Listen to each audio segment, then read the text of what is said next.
Good morning, afternoon, evening, night, wherever you're watching this, wherever in the world. Here we go. Dear Mike, what do you do when a candidate interviews better than they perform when you actually hire them? What do you do when they interview better than they perform after you hire them? You look in the mirror and say, shame on you.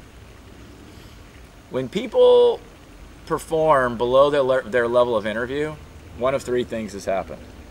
Either one, we didn't ask them the right questions and do a very good interview.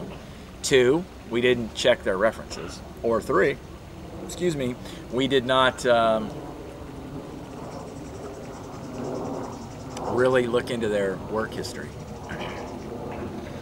If they show up and don't work out because they interviewed better than they perform, my guess is it has something to do with the fact that we didn't do due diligence prior to that time. We can usually figure out what's going on with a person if we're asking good behavioral questions, if we're doing really good reference checks, and then put out on the street that we're thinking about hiring them, if we can, if it's not something confidential where they're already employed somewhere, and just find out.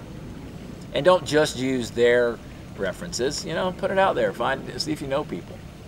Now, if you already hired them because you were in a hurry and you had to fill a job, which is what usually happens, we just rush them through the interview process. We go, okay, you'll work into the job, just get in there and do it. Especially if you're hiring somebody that's a good salesperson in an interview, they'll have a tendency to sell themselves better than reality. I've suffered this myself before in my life. Years ago, we hired somebody who was much better at selling themselves in the interview than they were at actually doing their job.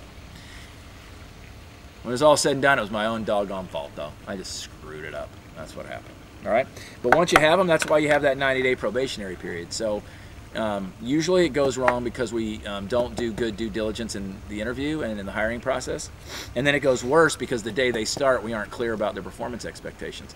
Whatever you do, clean up your mistake fast. As soon as you realize you've made a mistake in that first 60 to 90 days, invite them to be successful elsewhere and start again and interview better, check references better. Check behavioral profiling. I'm a big fan of behavioral profiling. It's very expensive. I don't know what SHRM says it is now. I think it's, 100% of their salary to hire them or something? I mean, it's crazy. It's very expensive. Now, that's what I do. Hope that's helpful. See you later.